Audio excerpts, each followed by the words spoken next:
Ya, selamat pagi Bapak Ibu. Puji Tuhan, hari ini kita boleh berkumpul bersama-sama untuk memuji memuliakan nama Tuhan.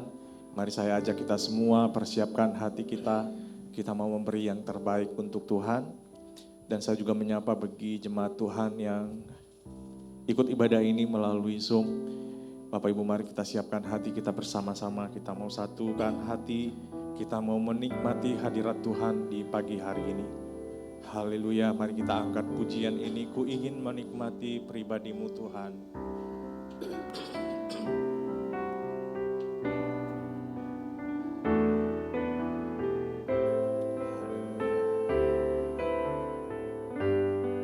Katakan bersama, ku ingin menikmati. Ku ingin menikmati pribadimu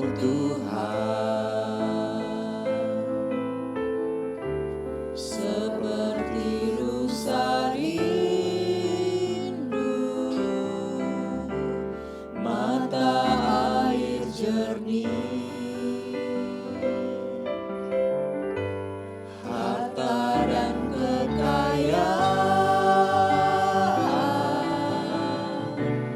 pangkat emas dan perak tak sebanding denganmu, Yesus kekasihku. Katakan kembali pujian ini, ku ingin menikmati. Haleluya, pribadimu Tuhan, seperti rusa rindu mata air jernih, Harta dan kekayaan, harta dan kekayaan, oh, pangkat emas dan perak tak sebanding denganmu, Yesus kekasihku. menikmati Tuhan, Menikmati Tuhan, menikmati Yesus. menikmati Yesus. Haleluya, Di setiap waktu Kau berharga, menikmati Tuhan, menikmati Tuhan, menikmati Yesus dalam kekekalan Kau mulia. Bapak Ibu, saya undang kita semua sama-sama bangkit berdiri, katakan, Ku ingin menikmati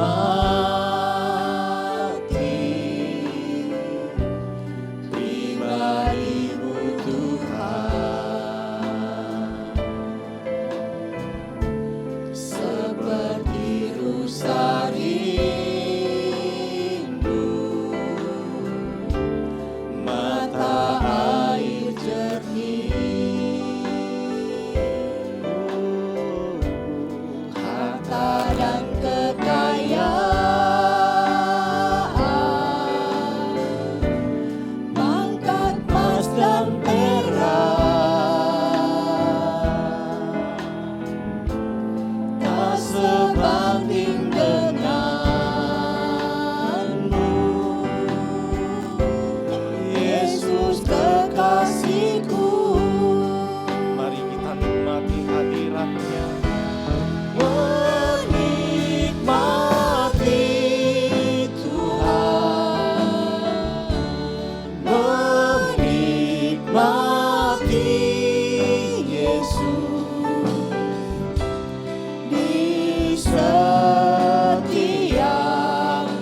waktu kau berharga menikmati Tuhan, menikmati Tuhan, menikmati Yesus dalam kekekalan.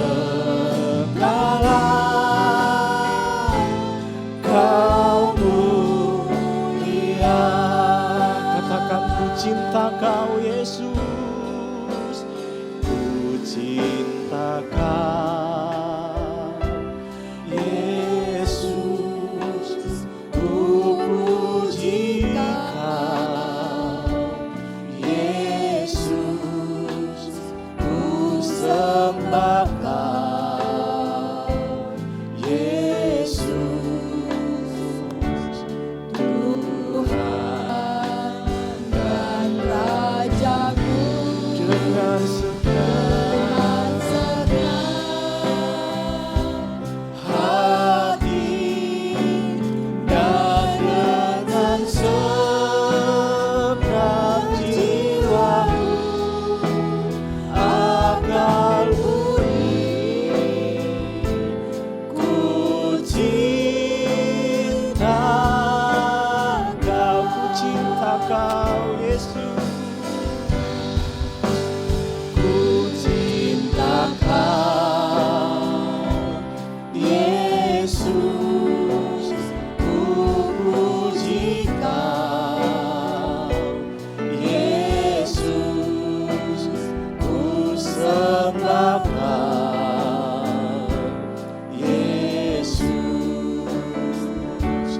Tuhan dan Rajaku dengan senang dengan senang hati dan dengan segenap jiwaku akan budi ku cinta Kau dengan segenap hati,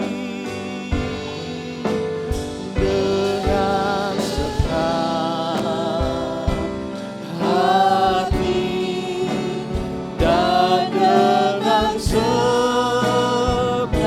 jiwaku akan budi ku cinta Kau.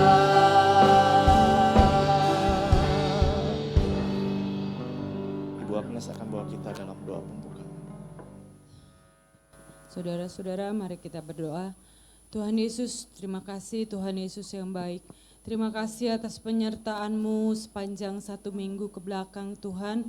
Terima kasih, kami mohon penyertaan-Mu juga Tuhan, untuk kami dapat mempersiapkan hati kami ya Tuhan hari ini ya Tuhan, untuk senantiasa berbakti kepadamu ya Tuhan, senantiasa mendengarkan firman-Mu, senantiasa bersama-sama untuk memuji membesarkan nama Tuhan. Terima kasih, terpujilah nama-Mu Tuhan. Kami yakin dan percaya Tuhan, Engkau hadir di sini ya Tuhan, Engkau bersama-sama dengan kami, sehingga ibadah kami hari ini boleh berkenan kepada Engkau, sehingga kami juga boleh senantiasa kuat menghadapi hari ke depan kami ya Tuhan. Kami yakin dan percaya penyertaan-Mu, firman-Mu yang akan senantiasa menguatkan kami Tuhan, dalam menjalani hari-hari kami 1 minggu ke depan ya Tuhan. Terima kasih ya Tuhan, terima kasih Kau sudah kumpulkan kami semua. Kau juga sudah tibakan hamba-Mu di tempat ini dengan selamat. Kau tibakan juga anak-anak-Mu yang lain ya Tuhan, jemaat-Mu yang masih dalam perjalanan, biarlah mereka boleh tiba dengan selamat. Kami boleh bersama-sama berkumpul, memuji membesarkan nama Tuhan. Terima kasih Tuhan, terima kasih pimpin kebaktian kami dari awal, pertengahan sampai dengan akhirnya Tuhan. Kami percaya semua yang terlibat dalam pelayanan hari ini ya Tuhan, apapun bentuknya Tuhan, kami serahkan ke dalam tangan-Mu, layakkan kami Tuhan, sehingga kami senantiasa boleh melayani Engkau dengan kesungguhan hati ya Tuhan. Terima kasih, kami serahkan ibadah kami ini hanya di dalam nama Tuhan Yesus Kristus. Haleluya, amin. Amin. Bapak Ibu sebelum duduk boleh kasih salam ke samping kiri kanannya, katakan Tuhan Yesus baik hari ini. Kita percaya hari ini adalah hari yang terbaik bagi kita untuk kita sama-sama datang kepada Tuhan. Mari siapkan hati kita Bapak Ibu, kita mau sama-sama menyembah Dia, kita mau bersukaria untuk memuji Tuhan. Kita angkat pujian hari yang terindah.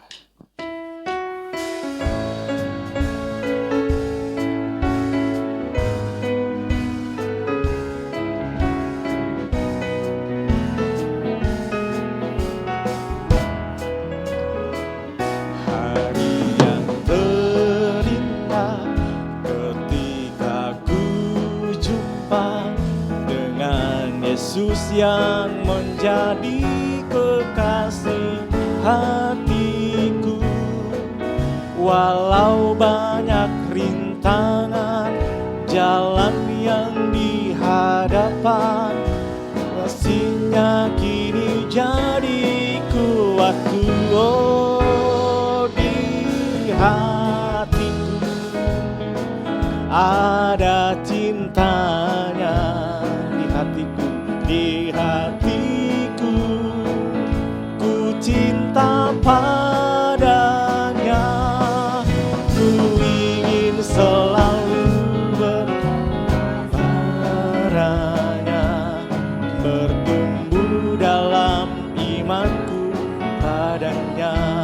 Hari yang terindah, hari yang terindah, ketika ku jumpa dengan Yesus yang menjadi kekasih hatiku, walau banyak rintangan jalan yang di hadapan, kasih-Nya kini jadi kuatku. Katakan di hatiku, ada apa Bapak Ibu? Ada cintanya di hatiku, ku cinta padanya, ku ingin selalu mendengar suaranya, bertumbuh dalam imanku padanya. Oh, di hatiku, di hatiku ada cintanya, di hatiku ku cinta padanya, ku ingin selalu mendengar suaranya, bertumbuh dalam imanku padanya. Sekali lagi, di hatiku, di hatiku ada cintanya, di hatiku ku cinta padanya, ku ingin selalu mendengar suaranya, bertumbuh dalam imanku padanya, bertumbuh dalam imanku, bertumbuh dalam imanku, bertumbuh dalam imanku padanya. Haleluya. Bapak Ibu, mari kita sama-sama bangkit berdiri. Kita mau datang ke hadirat Tuhan, kita naikkan pujian ini, datang ke hadirat Tuhan dengan hati yang bersukacita.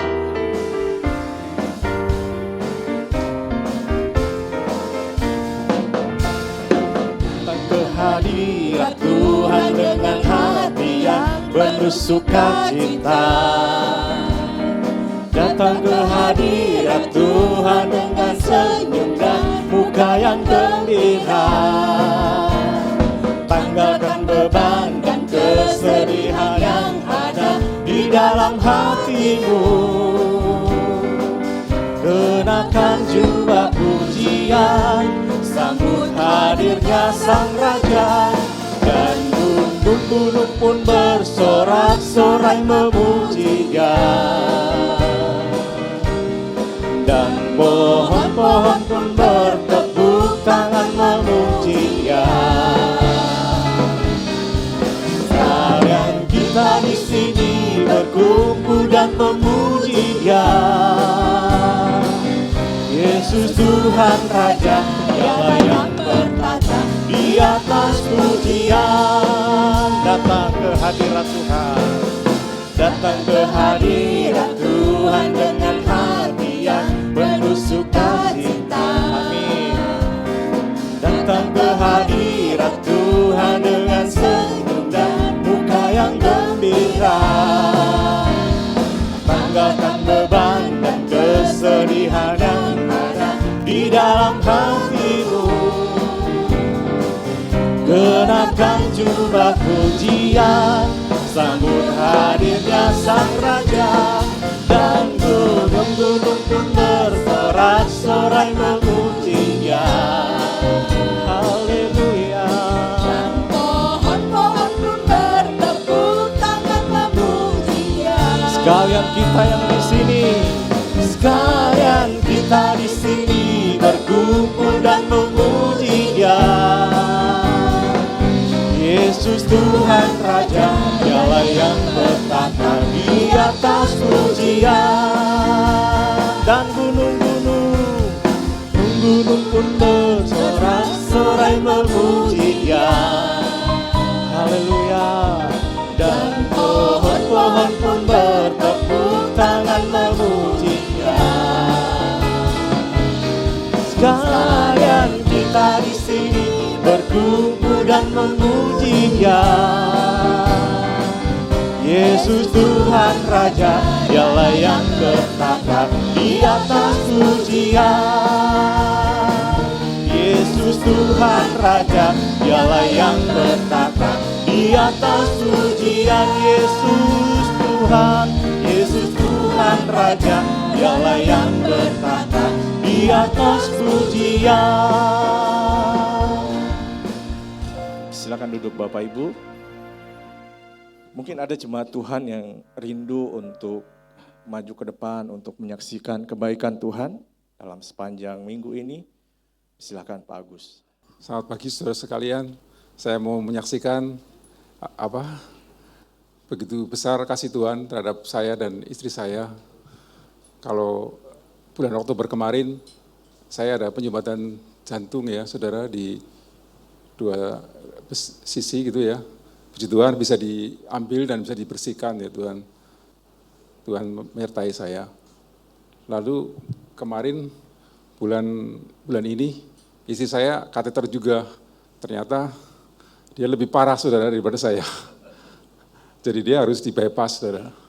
Tapi dokternya juga angkat tangan saudara. Nggak sanggup itu. Saya pikir, aduh gimana ya ini ya. Di-bypass juga resiko. Di ring juga risiko. Akhirnya kita bawa hasilnya ke Pineng, saudara. Puji Tuhan, dokternya sanggup, saudara. Sehingga tindakannya berjalan dengan baik.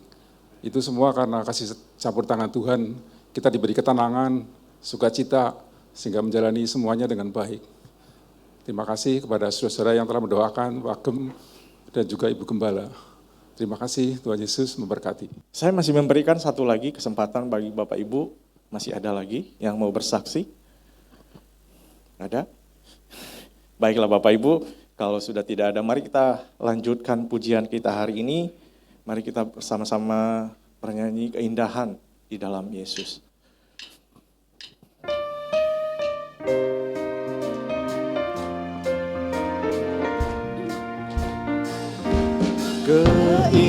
Keindahan di hadapanku,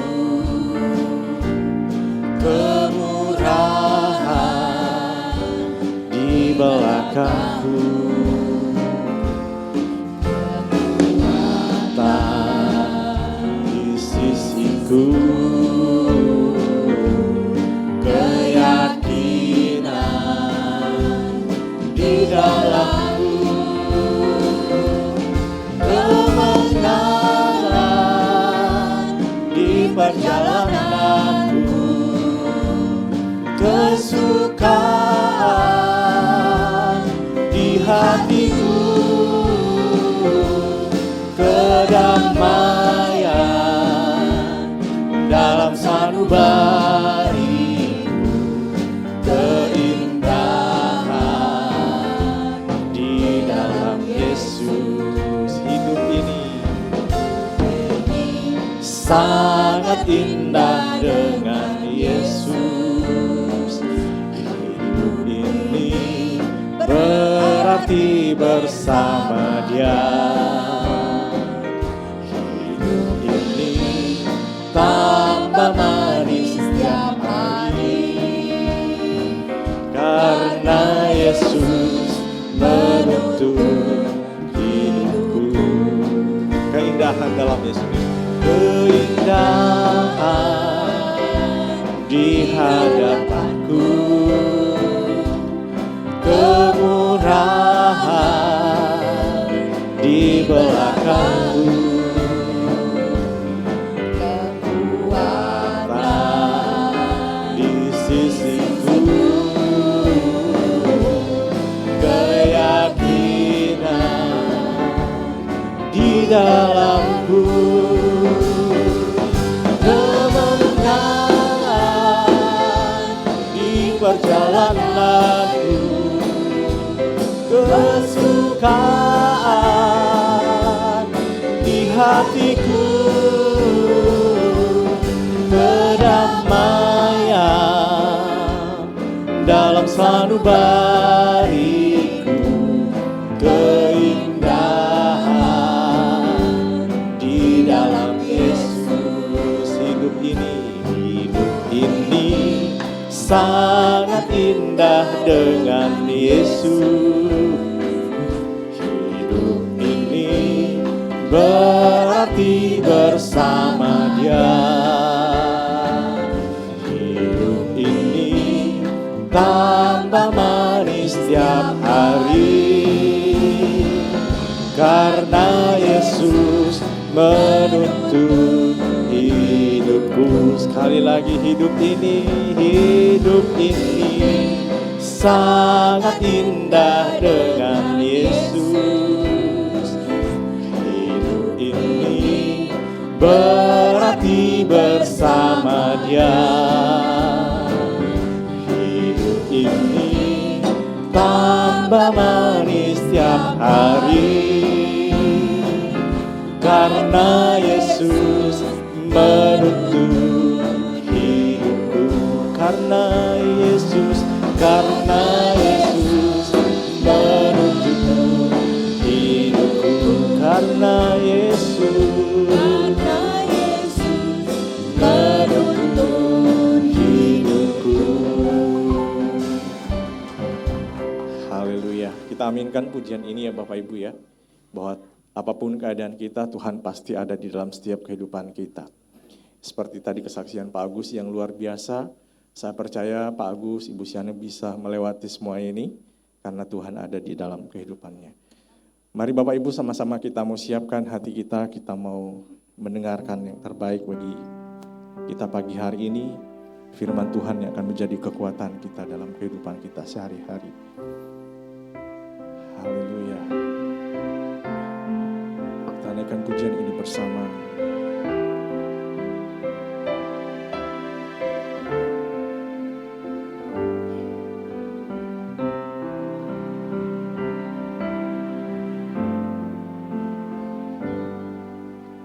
Firman-Mu berkata Kau besertaku, maka kuat roh dan jiwaku. Tangan-Mu Tuhan selalu ku nantikan, di setiap langkahku percaya. Dengan sayap-Mu ku akan terbang tinggi, di tengah badai hidup ku tak menyerah. Kau kekuatan dan perlindungan,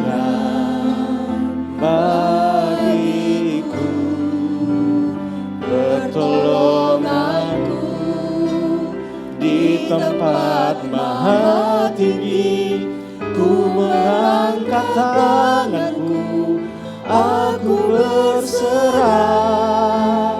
Kau ku nantikan, Kau yang ku sembah, Yesusku, Rajaku. Mari Bapak Ibu sidang jemaat, saya undang kita sama-sama bangkit berdiri. Firman-Mu berkata Kau besertaku, maka kuat roh dan jiwaku.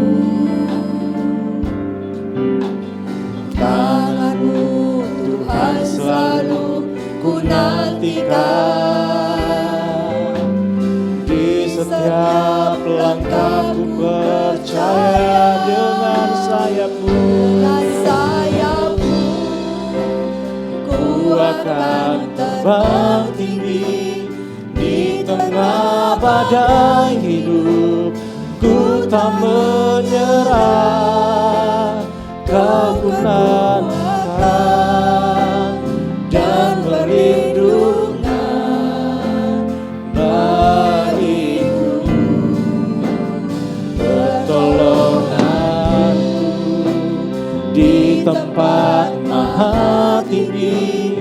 Ku mengangkat tanganku, aku berserah.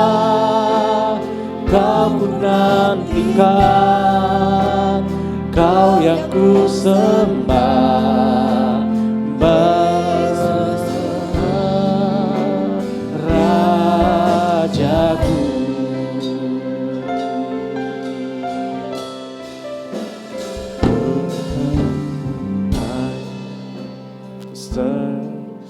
Besertaku,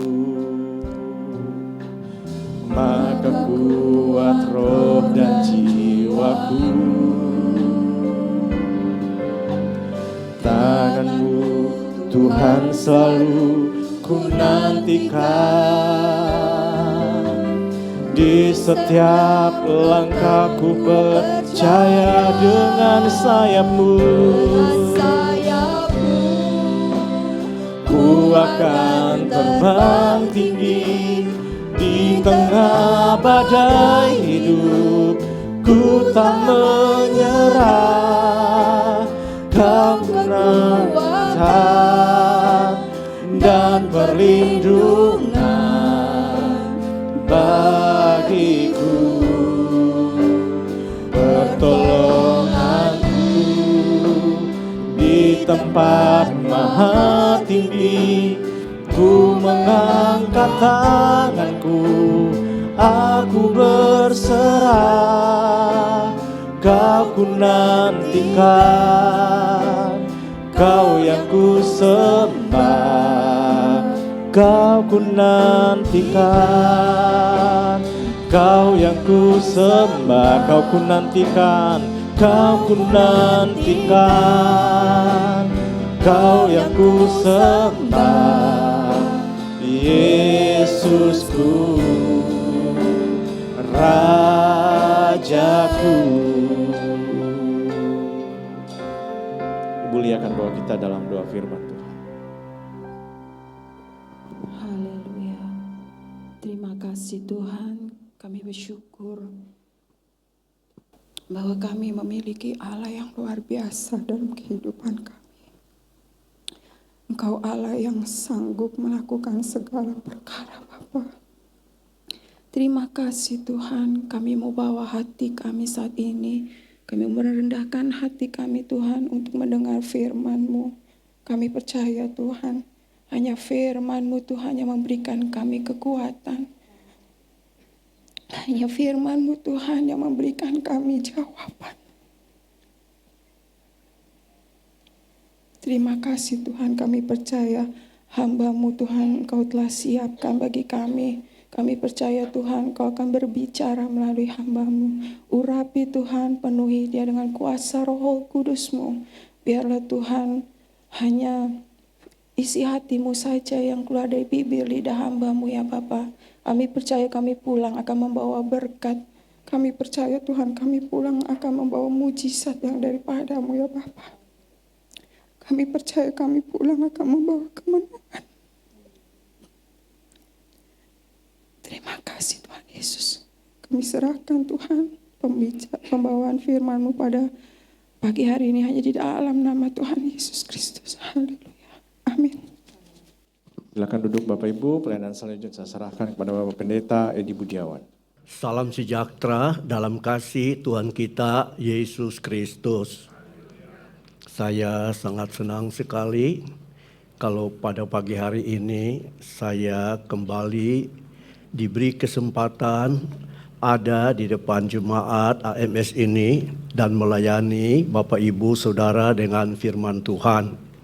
Terima kasih kepada Ibu Gembala, saya sebutkan dengan hormat Ibu Melania Wondatu, demikian juga Wakil Gembala Bapak Luki. Nah, Bapak Ibu Saudara yang dikasihi Tuhan, kita pada bulan ini sudah mendengar berulang kali dan tahu tema ini, yaitu rendahkanlah dirimu. Dan kalau saya melihat tema dari bulan ini yang ada di akhir tahun, maka saya bisa katakan di balik tema ini ada kabar gembira untuk kita semua. Supaya nanti di tahun yang baru nanti pengalaman-pengalaman luar biasa Tuhan berikan kepada kita. Tema di bulan ini terambil dari ayat pokok yang terdapat di dalam 1 Petrus pasalnya yang kelima, ayatnya yang ke-6. 1 Petrus pasal 5 ayatnya yang ke-6 mengatakan, karena itu rendahkanlah dirimu di bawah tangan Tuhan yang kuat, supaya kamu ditinggikannya pada waktunya. Minggu-minggu berlalu kita sudah banyak dengar tekanan firman Tuhan dalam hal rendahkanlah dirimu. Tapi di balik perintah rendahkan dirimu ini ada satu rahasia besar sebagai akibat daripada kita merendahkan diri di tangan yang kuat. Apa akibatnya? Yaitu kalimat terakhir dari ayat ini. Supaya kamu ditinggikannya pada waktunya. Supaya kamu ditinggikan pada waktunya. Waktunya di sini dipakai kata kairos atau waktunya Tuhan. Supaya kita itu ditinggikan pada waktunya Tuhan. Apanya yang ditinggikan? Kata ditinggikan di sini dipakai kata hupso. Yang artinya yang ditinggikan di sini adalah status. Nanti waktunya status kita itu akan Tuhan tinggikan. Nah, kita mengerti sebutan status ya. Dalam segala hal, dalam segala keadaan, pribadi-pribadi itu dengan keadaan itu disebut status. Oh, statusnya ini apa sih?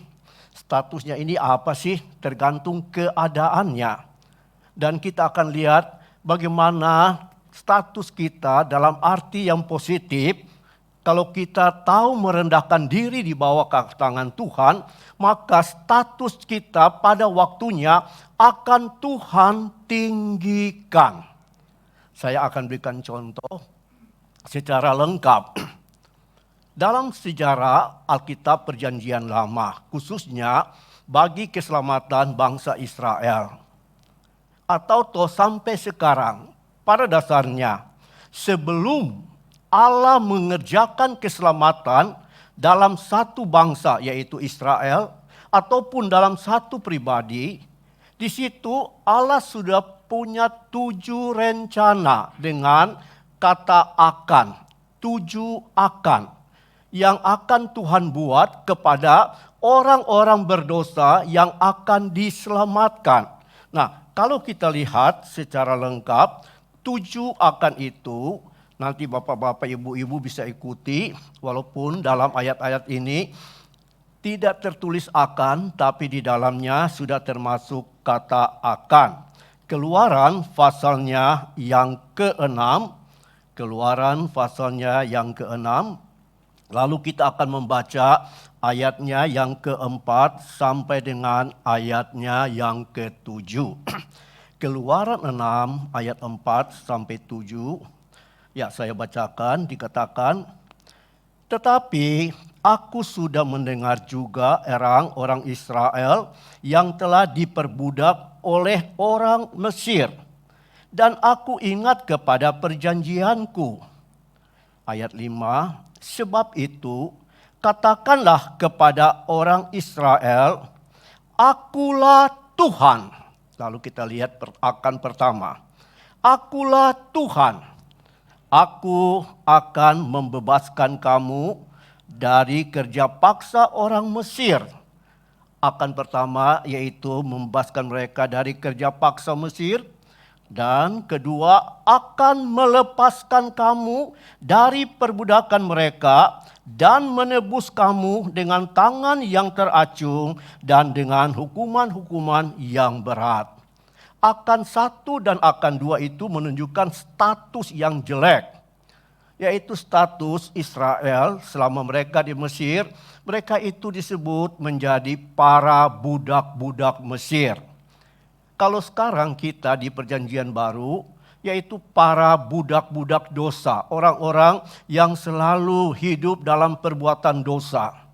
Sebelum Tuhan menyelamatkan seseorang berdosa, 7 rencana ini akan Tuhan perbuat.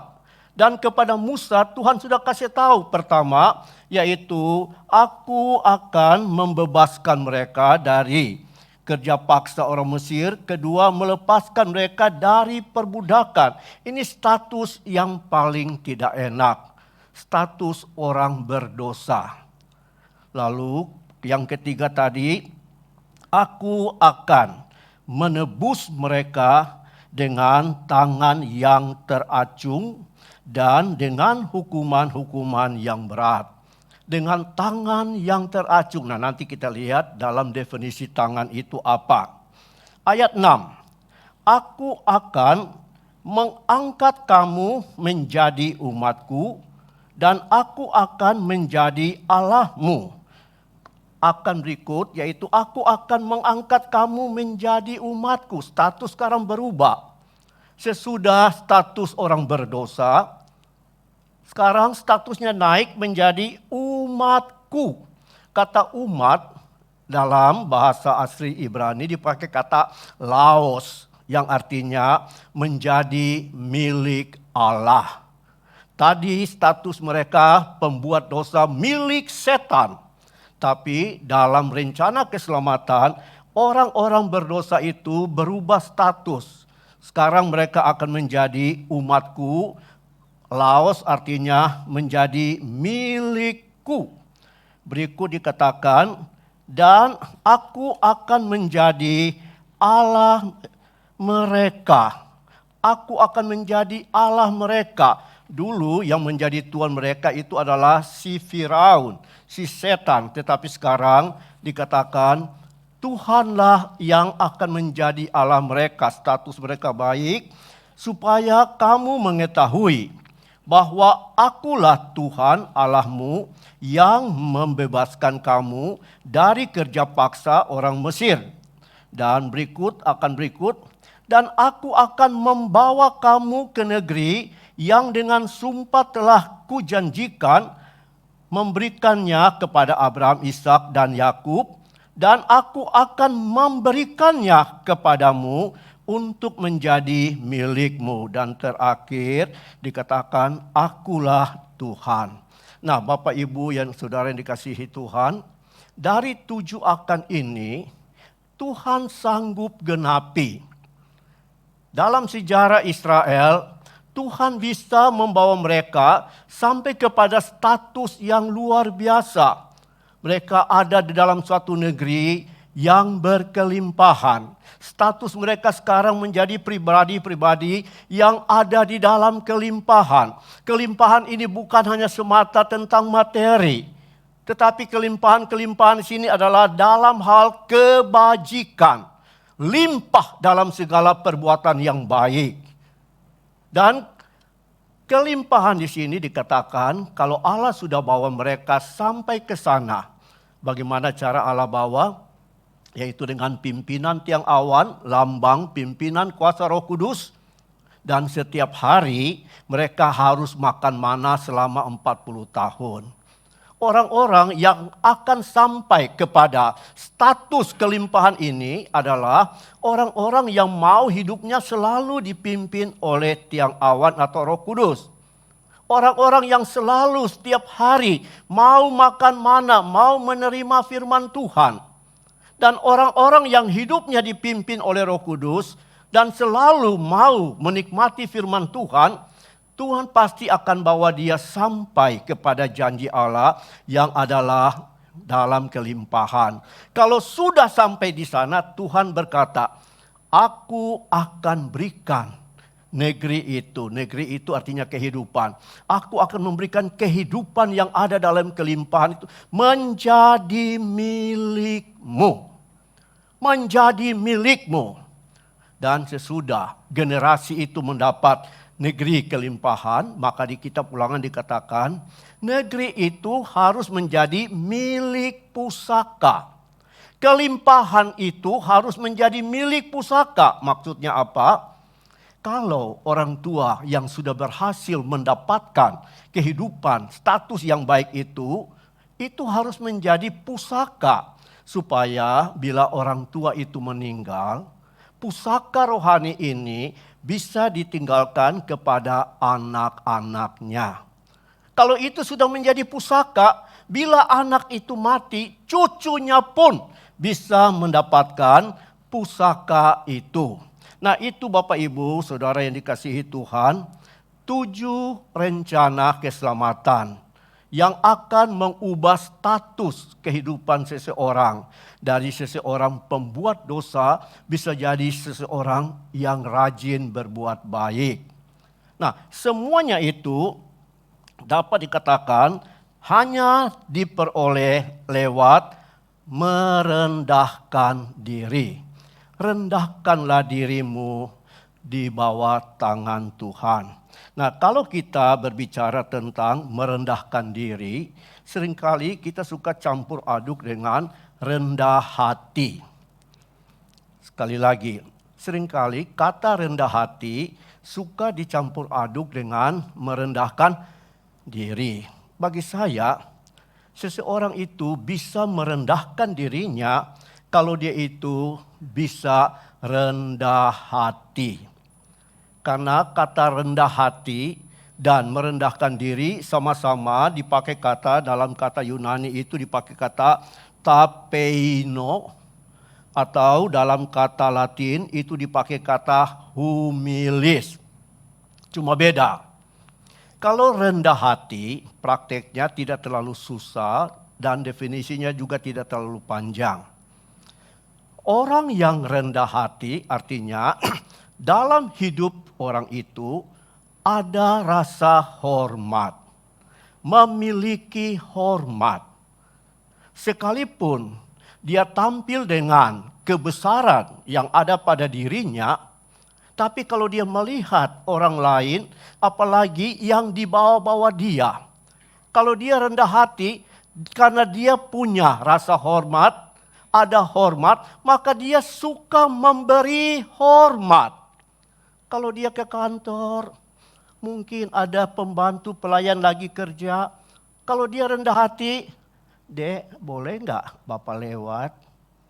"Oh, maaf Pak, tidak boleh, terima kasih." Nah, itu rendah hati.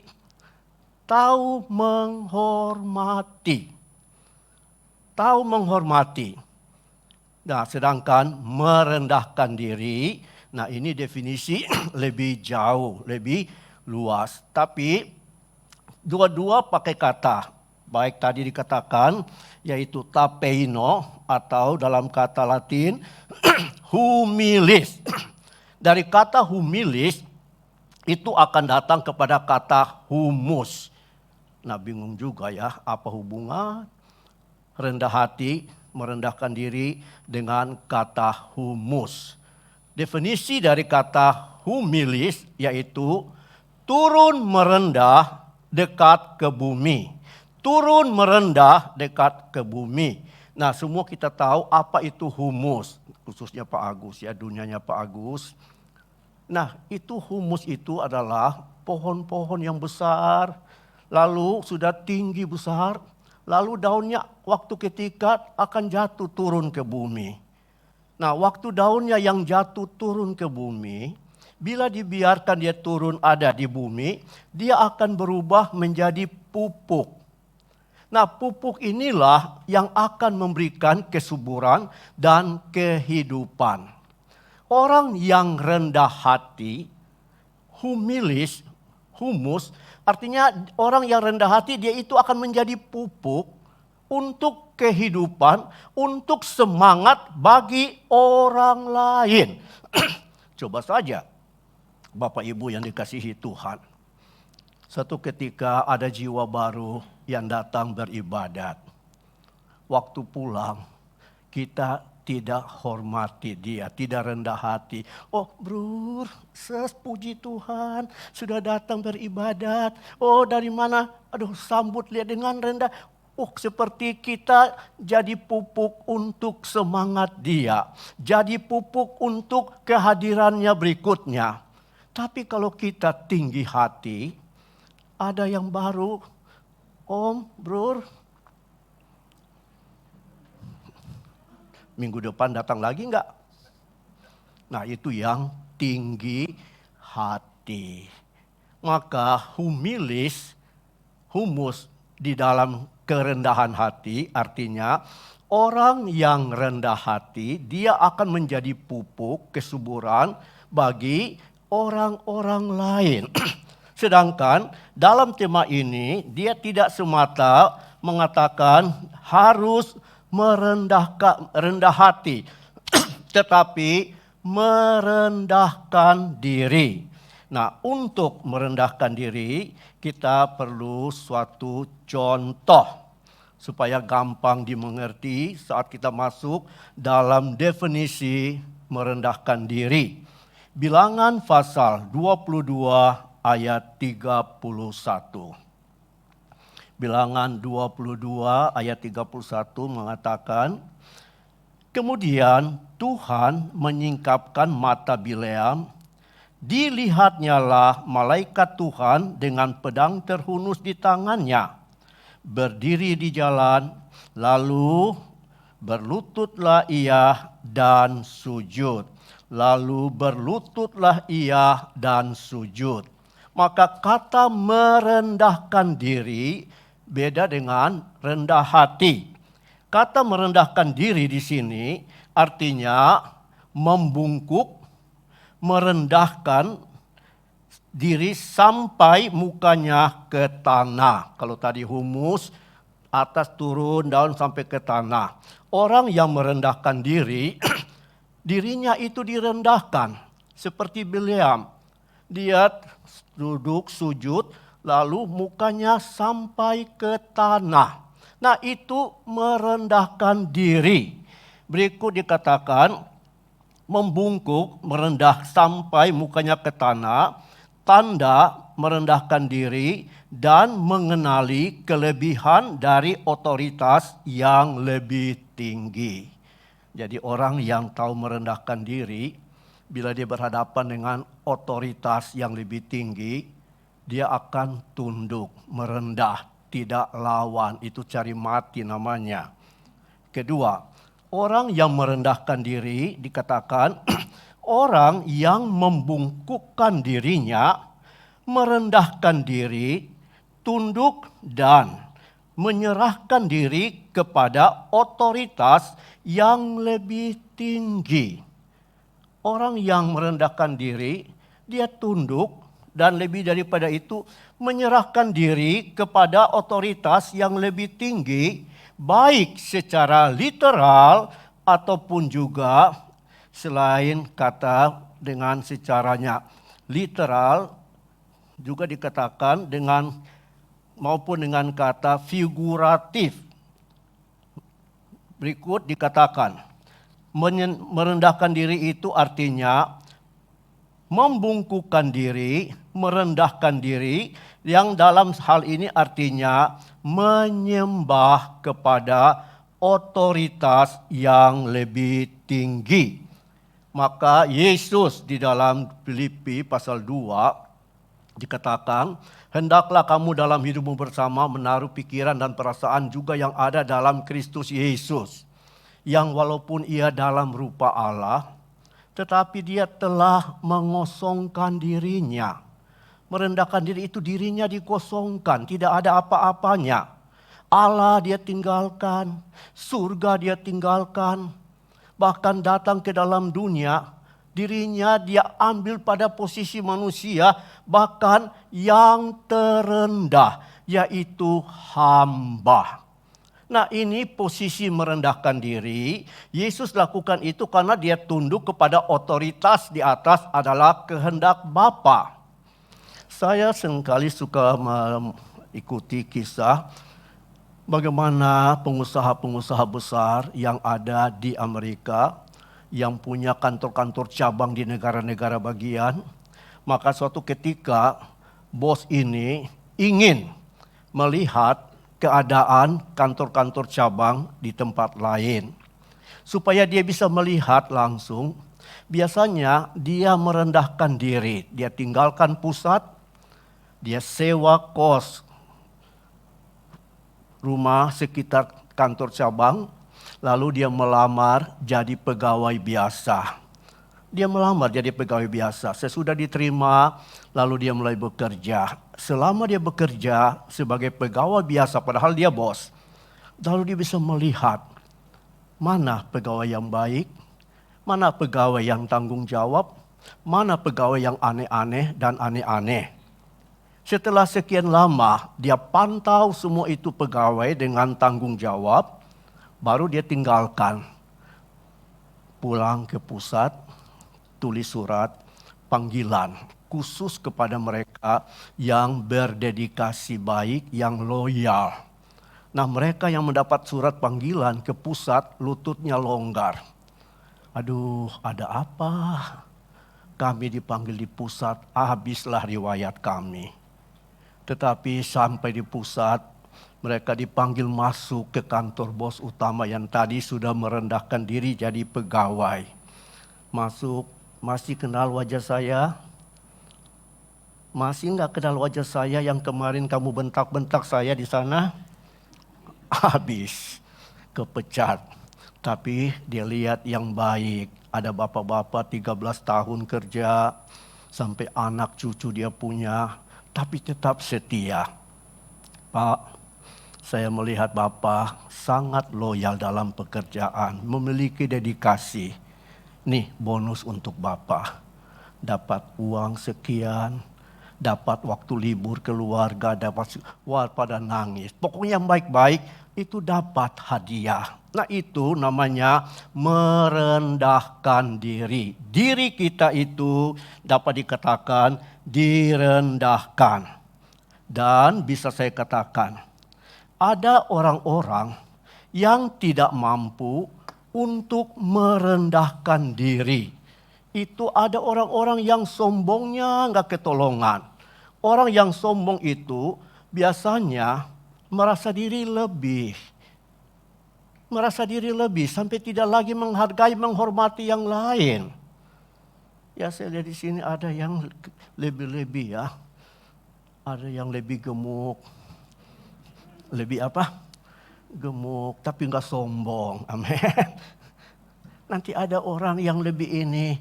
Nah, biasanya kalau orang itu lebih pintar, suka lihat yang bodoh-bodoh, aduh dianggap enteng. Petinju-petinju yang rasa diri tidak pernah terkalahkan, itu sombong, gak ketolongan. Dan Alkitab katakan Allah menentang orang sombong. Karena dia tidak mau merendahkan diri di hadapan Allah. Awal kehancuran itu adalah kesombongan. awal kehancuran. Kalau Bapak Ibu mau hancur, ya mulai sekarang nggak usah rendahkan diri. Nggak usah, nantang Allah saja. Nah itu tandanya awal kehancuran. Tapi rendah hati, merendahkan diri, itu adalah awal dari hormat. Saya di kampung, masyarakat lingkungan. Saya lewat semua, om. Nah, kenapa mereka om? Ya saya dulu yang harus lewat, pamit lewat ya. Besok sudah mereka yang mulai, om. Ya kita mulai rendah hati, hormat.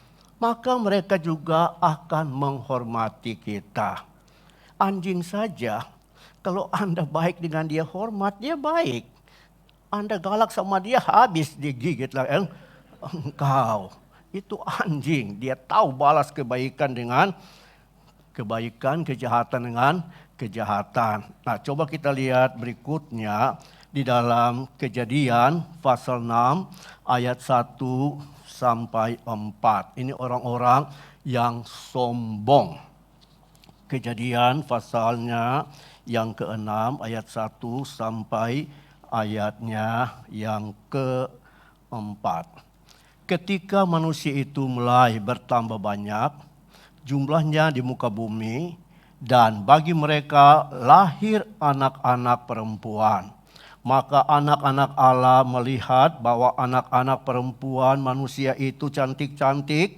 Lalu mereka mengambil istri di antara perempuan-perempuan itu, siapa saja yang disukai mereka. Berfirmanlah Tuhan, rohku tidak akan selamanya tinggal di dalam manusia, karena manusia itu adalah daging, tetapi umurnya akan 120 tahun saja. Pada waktu itu orang-orang raksasa ada di bumi dan juga pada waktu sesudahnya. Ketika anak-anak Allah menghampiri anak-anak perempuan manusia dan perempuan-perempuan itu melahirkan anak-anak mereka bagi mereka. Inilah orang-orang yang gagah perkasa di zaman purbakala, orang-orang yang kenamaan. Inilah orang-orang yang disebut gagah perkasa. Lebih lengkap, gagah perkasa ini kalau kita lihat di dalam Kejadian pasal 10 ayat 8 dan 9. Kejadian 10 ayat 8 dan 9 mengatakan, Kus memperanakan Nimrod. Dialah yang mula-mula sekali orang berkuasa di bumi. Ia seorang pemburu yang gagah perkasa di hadapan Tuhan. Seorang pemburu yang gagah perkasa di hadapan Tuhan. Sebab itu dikatakan orang seperti Nimrod. Seorang pemburu yang gagah perkasa di hadapan Tuhan. Tadi zaman Nuh sudah mulai muncul orang-orang yang gagah perkasa, dilanjutkan dengan Nimrod. Celakanya gagah perkasa di hadapan Tuhan, artinya di hadapan Tuhan tidak ada rendah hati, di hadapan Tuhan tidak ada sikap mau sujud menyembah, merendahkan diri. Di hadapan Tuhan tegar, hebat. Nah, hati-hati. Tadi dikatakan awal kehancuran adalah kesombongan. Orang sombong itu pada dasarnya karena merasa dirinya lebih. Pada dasarnya merasa diri lebih. Nah, pada Kejadian pasal 6 tadi, orang-orang yang gagah perkasa di hadapan Tuhan, ujung-ujungnya Tuhan hajar mereka dengan air bah. Tuhan hajar dengan air bah, habis semuanya. Pada zaman Nimrod, seorang yang gagah perkasa, seorang pemburu yang hebat, dia pemimpin yang kuat. Dia mulai ajak masyarakat. Kalau Tuhan bilang, penuhilah bumi. Dia bilang, jangan, kita bersatu. Kita bangun menara yang sampai ke langit. Lawan Tuhan. Ya, pas mulai kerja membangun, Tuhan gagalkan semua rencana itu dengan mengacaukan bahasa. Ya, sampai sekarang belum tahu cara gimana ya. Mungkin bahasanya seperti lagi bangun, ambil batu, dia datang bawa kayu. Nggak mengerti. Bawa air, dia datang bawa batu. Maka nggak jadi-jadi itu bangunan. Karena mereka sudah tidak saling mengerti bahasa. Maka Bapak Ibu Saudara yang dikasihi Tuhan, kata merendahkan diri itu, yaitu kita tunduk, hormat, hargai, sembah otoritas yang lebih tinggi. Lalu di manakah kita harus merendahkan diri? Dalam ayat pokok, di bawah tangan Tuhan. Di bawah tangan Tuhan. Nah, kalau dalam bahasa di sana, tangan itu ada dua ya. Kalau dari sini ke sini itu disebut lengan, hair, lengan. Nanti telapak ini disebut brachion, tangan. Ada dua ya, ini brachion, ini hair. Kalau hanya lengan, ini berbicara kekuatan. Kalau tangan ini disebut kuasa.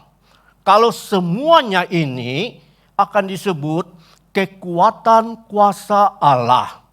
Jadi rendahkanlah dirimu di bawah tangan Tuhan, artinya rendahkanlah dirimu di bawah kekuatan kuasa Allah. Karena apa? Tangan Allah disebut brachion tokirio. Yang artinya apa? Saya coba baca baik-baik Bapak Ibu. Tangan Tuhan. Kenapa kita harus merendahkan diri di bawah tangan Tuhan? Brachion tokirio. Karena dalam metafora menggambarkan kekuatan kuasa Allah. Sekali lagi, metafora yang menggambarkan tangan Tuhan itu adalah kekuatan kuasa Allah yang turun tangan dalam sejarah umatnya. Jadi kalau tangan Tuhan, percaya apa tidak percaya, Tuhan itu selalu turun tangan dalam sejarah umatnya.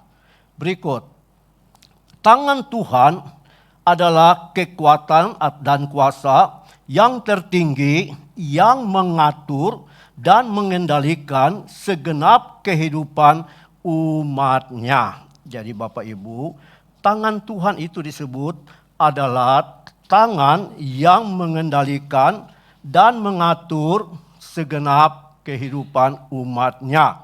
Contoh, 1 Tawarik pasal 29 ayat 11 dan 12. 1 Tawarik pasal 29 ayat 11 dan 12 mengatakan, Ya Tuhan, punyamulah kebesaran dan kejayaan, kehormatan, kemasyuran, dan keagungan.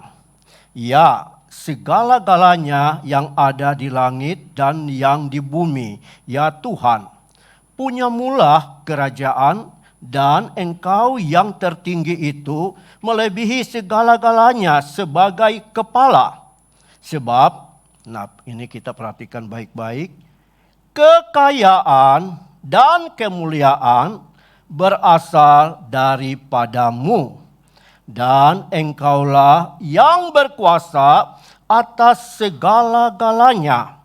Dalam tanganmulah kekuatan dan dalam tanganmulah kejayaan.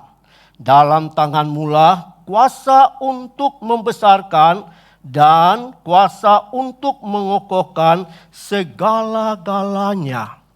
Tidak bisa dipungkiri, kalau bukan tangan Tuhan yang mengangkat kita menjadi orang diberkati, tidak akan pernah diberkati. Hanya tangan Tuhan yang berkuasa mengangkat. Kau macam-macam, sesudah dia angkat dibanting lagi, rasain kau. Tangan Tuhan yang menanam. Tangan Tuhan yang menanam supaya engkau bertumbuh. Tapi macam-macam kau dicabut. Kau dicabut. Semua itu ada di dalam tangan Tuhan. Dikatakan tangan Tuhanlah yang membesarkan.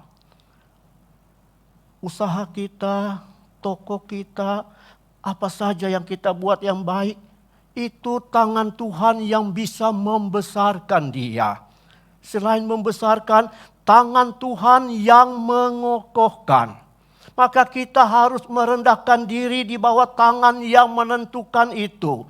Jangan kita sok jago di hadapan tangan Tuhan. Rendahkanlah dirimu. Sebab kalau tidak, tangan itu akan membuat masalah yang sangat-sangat merugikan. Maka kita lihat apa kata Daud waktu dia berperang dengan Goliat. 1 Samuel pasalnya yang ke-17 ayat 47.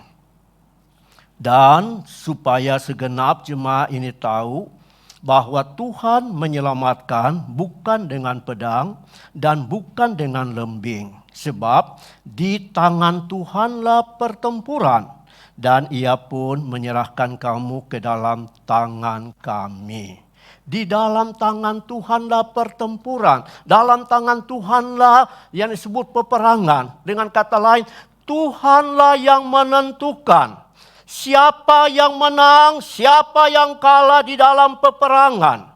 Saya yakin kalau engkau adalah anak Tuhan yang rendah hati, anak Tuhan yang menghormati Tuhan, anak Tuhan yang setia beribadah, apapun peperangan yang engkau hadapi, mungkin engkau hanya seperti Goliat yang kecil.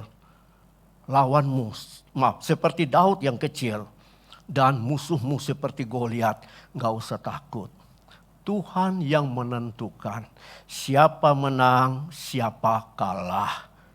Sekali lagi, tangan Tuhan yang menentukan siapa yang menang, siapa yang kalah. Tidak usah takut dengan musuh-musuhmu yang ada. Gak usah takut. Sebesar apa sih saingan usahamu? Sehebat apa sih tandingan orang-orang yang melawan engkau? Tidak usah takut. Kalau engkau baik dengan Tuhan, peperangan itu ada di dalam tangan Tuhan. Tidak usah takut. Tuhan yang menentukan engkau itu menang atau engkau itu kalah. Lebih jauh, kita lihat di dalam kitab Ulangan pasal 8 ayat 17 dan 18. Maka janganlah kau katakan dalam hatimu, kekuatanku dan kekuatan tangankulah yang membuat aku memperoleh kekayaan ini. Tetapi haruslah engkau ingat kepada Tuhan Allahmu, sebab dialah yang memberikan kepadamu kekuatan untuk memperoleh kekayaan dengan maksud meneguhkan perjanjian yang diikrarkannya dengan sumpah kepada nenek moyangmu seperti sekarang. Jangan pernah kita berkata, usaha saya sekarang sudah hebat. Nih lihat kantor saya, lihat itu karena tanganku. Kekuatan kuasaku yang memimpin itu kantor. Kekuatan saya yang mengatur segala. Jangan pernah, kata firman Tuhan. Sebab di dalam ayat 18 katakan, tetapi haruslah engkau ingat kepada Tuhan Allahmu, sebab dialah yang memberikan kepadamu kekuatan untuk memperoleh kekayaan dengan maksud meneguhkan perjanjian. Dialah yang membuat kita itu berhasil. Maka Musa mengingatkan kepada bangsa Israel di dalam kitab Ulangan pasal 4 ayat 34 dan 35. Ulangan 4 ayat 34 dan 35. Atau pernahkah suatu Allah mencoba datang untuk mengambil baginya suatu bangsa dari tengah-tengah bangsa yang lain dengan cobaan-cobaan, tanda-tanda serta mujizat-mujizat dan peperangan dengan tangan yang kuat dan lengan yang teracung. Nah, ini ada dua tadi saya katakan, ada tangan, ada lengan. Dengan tangan yang kuat, lengan yang teracung, dan dengan kedahsyatan-kedahsyatan yang besar seperti yang dilakukan Tuhan Allahmu bagimu di Mesir di depan matamu. engkau diberi melihat untuk mengetahui bahwa Tuhan Allah tidak ada yang lain kecuali Dia. Yang kita sudah baca tadi di dalam Keluaran pasalnya yang ke-6, 7 akan ketiga. Dengan tangan yang teracung, Dia bisa menebus orang-orang berdosa dari tangan-tangan kuasa kegelapan. Tangan Tuhan itu dahsyat. Sekali lagi, tangan Tuhan itu yang mengatur hidup kita. Jangan pernah kita tegak di hadapan Dia. Tundukkanlah dirimu di bawah tangan Tuhan. Nanti tangan Tuhan, wah ini aku akan buat engkau jadi baik. Contoh yang lain, lebih gampang, lebih jelas. Yeremia, pasalnya yang ke-18. Ayat 1 sampai ayat 6. Yeremia 18 ayat 1 sampai 6. Firman yang datang dari Tuhan kepada Yeremia bunyinya, "Pergilah dengan segera ke rumah tukang periuk. Di sana aku akan memperdengarkan perkataan-perkataanku kepadamu. Lalu pergilah aku ke rumah tukang periuk, dan kebetulan ia sedang bekerja dengan pelarikannya.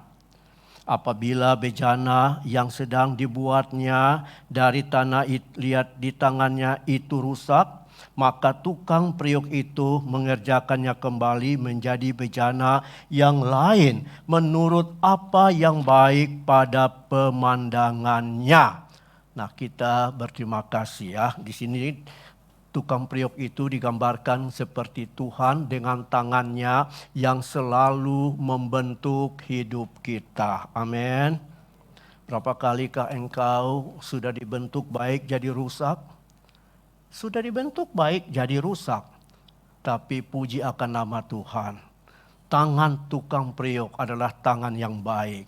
Kalau bejana yang dibentuk itu rusak, Dia tidak buang, Dia akan bikin kembali yang baik.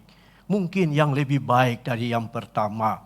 Maka tadi dikatakan, apabila bejana yang sedang dibuatnya dari tanah liat di tangannya itu rusak, maka tukang periuk itu mengerjakannya kembali menjadi bejana lain menurut apa yang baik pada pemandangannya. Kemudian datanglah firman Tuhan kepadaku bunyinya, "Masakan aku tidak dapat bertindak kepada kamu seperti tukang periuk ini, hai kaum Israel? Demikianlah firman Tuhan, sungguh seperti tanah liat di tangan tukang periuk, demikianlah kamu di tanganku.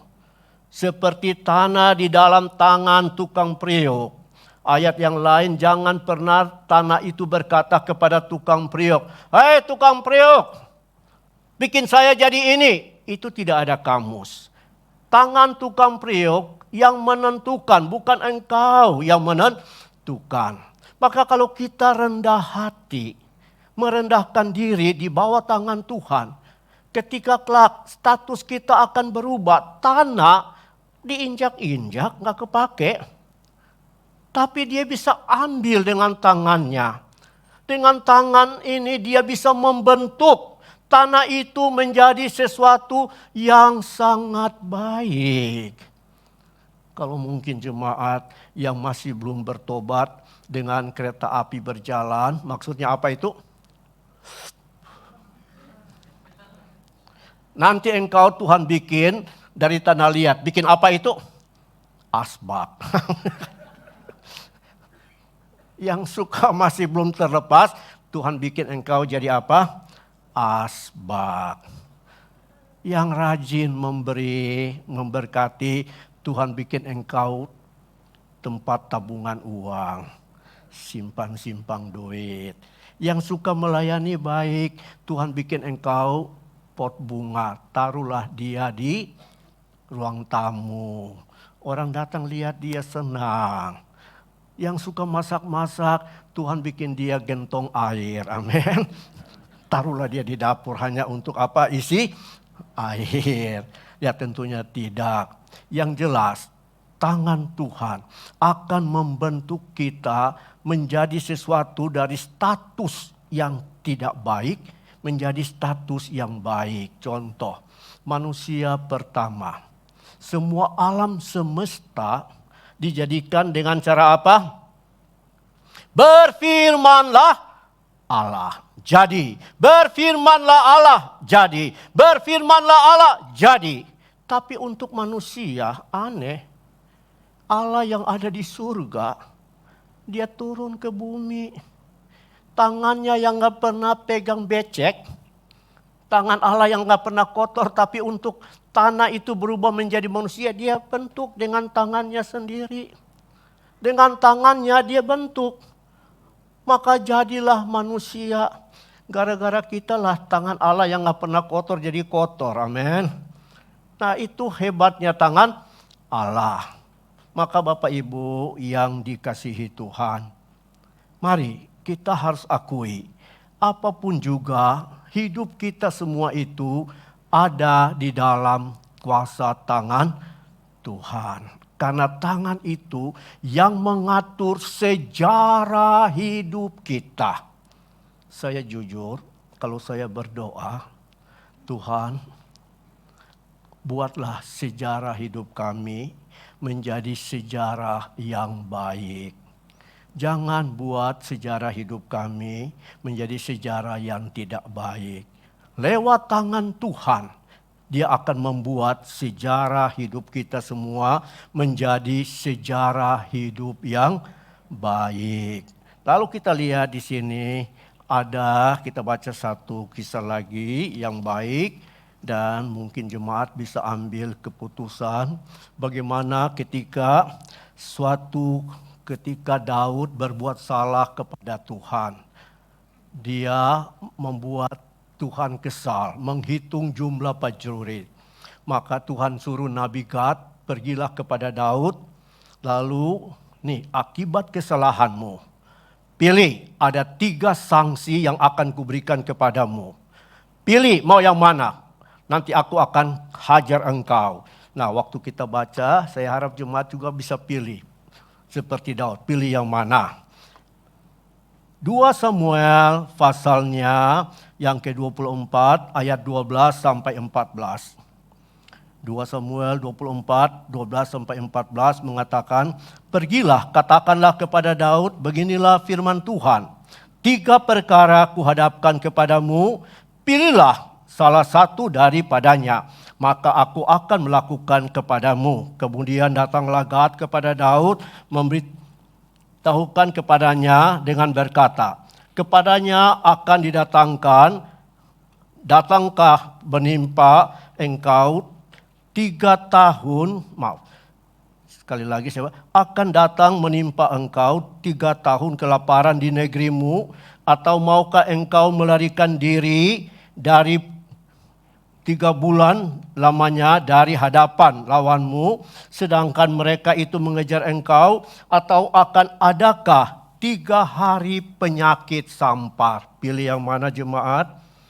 3 tahun, 7 tahun kelaparan, 3 bulan dikejar-kejar musuh sampai capek-capek, atau 3 hari kena penyakit sampar dan mati sekejap. Pilih yang mana? Pilih yang mana? Nggak mau pilih. Tuhan bilang, ayo kasih tahu nanti aku buat. Tapi inilah pilihan Daud. Saya harap jemaat kita bijaksana. Kita baca bersama-sama ayat 14. Kita baca bersama-sama. 2, 3. Lalu berkatalah kepada Gad, sangat susah hatiku. Biarlah kiranya kita jatuh ke dalam tangan Tuhan, sebab besar kasih sayangnya, tetapi janganlah aku jatuh ke dalam tangan manusia. Lebih baik Tuhan, segala keadaan saya, walaupun saya sudah berbuat salah, saya berbuat dosa, jangan biar saya jatuh ke dalam tangan manusia, tapi saya mau jatuh ke dalam tangan-Mu. Karena tangan-Mu adalah tangan yang penuh kasih sayang. Tangan yang sanggup menjaga, tangan yang sanggup memberkati. Itu sebabnya Bapak Ibu, tema ini pegang. Kalau kita bisa merendahkan diri, paling lama tahun depan, status kita akan Tuhan robah. Semua akan naik. Amin. Kita tidak lagi punya status negatif, tapi kita punya status-status yang positif. Pemusik bisa tampil ke depan. Lalu kita akan nyanyikan pujian Indah Rencanamu Tuhan. Indah rencanamu Tuhan, di dalam hidupku, walau ku tak tahu dan ku tak mengerti semua jalanmu. Dulu ku tak tahu, amin, amin. Haleluya, haleluya. Berat ku rasakan,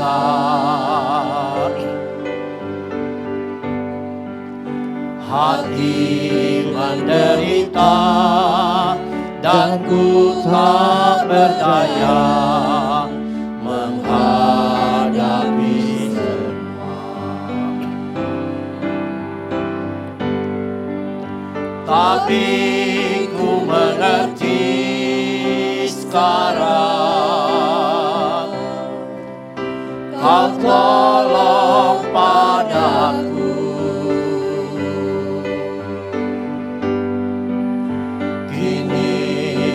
Melihat dan ku merasakan indah rencanamu, tapi ku mengerti, sekarang, haleluya, Kau tolong padaku. Terima kasih Tuhan. Kini ku melihat dan ku merasakan indah rencana. Kini ku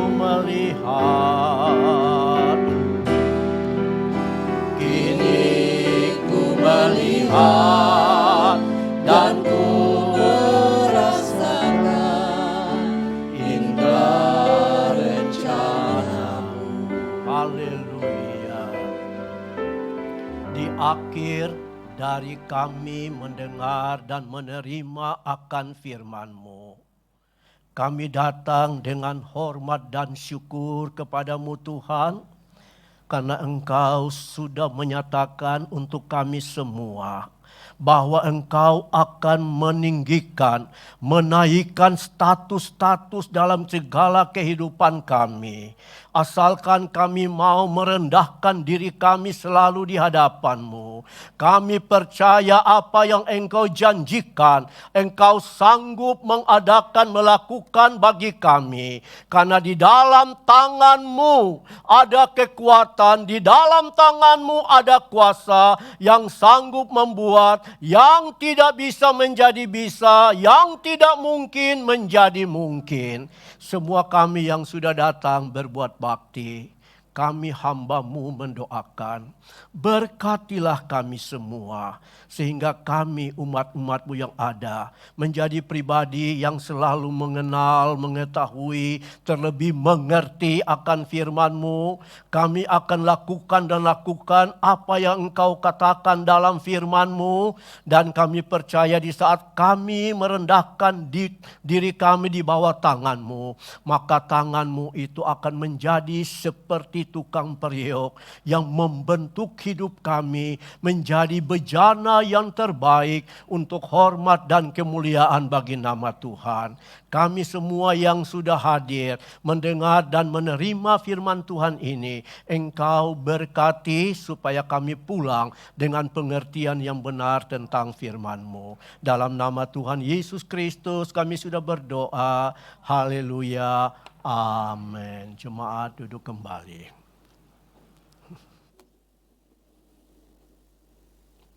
Ya, puji Tuhan Bapak Ibu, kita sudah menerima firman Tuhan yang luar biasa di pagi hari ini. Dan saatnya kita bersama-sama akan memberikan korban syukur kita. Dan sebelumnya mari kita satu di dalam doa terlebih dahulu. Bapa, kami mengucap syukur untuk firman-Mu yang sudah Engkau taburkan bagi kami melalui hamba-Mu. Dan kami percaya Tuhan, kami semua diberkati oleh firman-Mu di pagi hari ini. Bapa, dalam ibadah kami juga di siang hari ini Tuhan, kami mau memberikan persembahan syukur kami Tuhan, dan biarlah persembahan ini Tuhan Engkau terima sebagai sebuah korban yang hidup dan berbau harum pada pemandangan hadirat Tuhan, dan setiap tangan-tangan yang memberi kiranya Tuhan memberkati. Terima kasih Bapa dalam surga, kami mau memberi dengan penuh ucapan syukur di dalam nama Yesus. Haleluya. Amin. Bapak Ibu, sambil kantong kolektor dijalankan, mari kita sama-sama angkat pujian, sungguh ku bangga Bapa.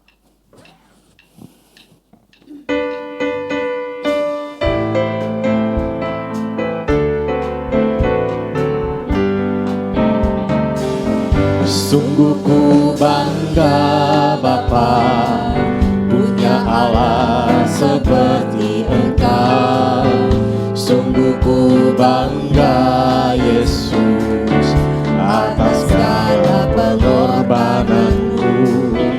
Tak ingin aku hidup lepas dari kasih-Mu. Kasih-Mu menyelamatkan dan hidup pengharapan.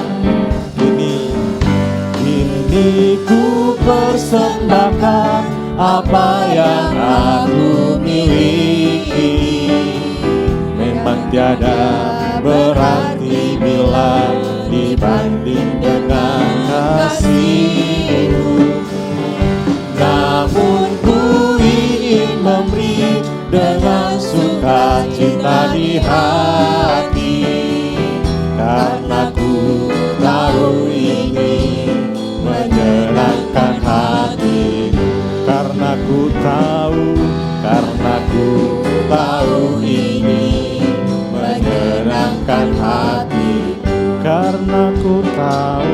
Karena ku tahu ini menyenangkan hati-Mu. Terima kasih atas persembahan Bapak Ibu. Bapak Ibu, kita akan bersama-sama mengakhiri ibadah kita di siang hari ini. Mari sama-sama kita bangkit berdiri, bagi Dia segala pujian. Nanti dengan hormat Bapak Pendeta Edi Budiawan akan tutup dalam doa berkat.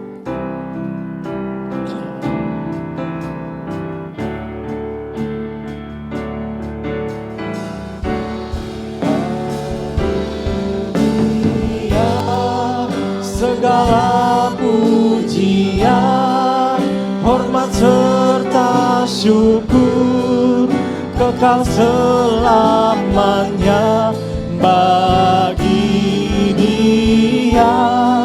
Segala pujian, hormat serta syukur selama-lamanya.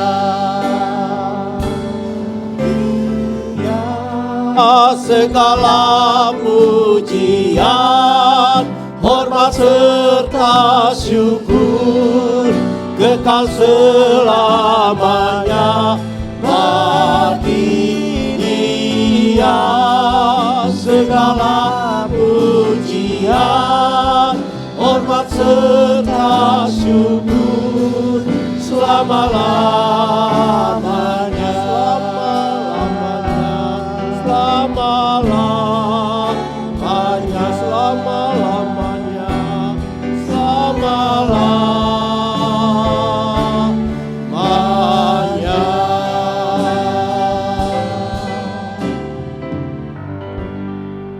Di akhir dari ibadat kami kepadamu Tuhan, seluruh umat yang ada kembali kami datang kepadamu.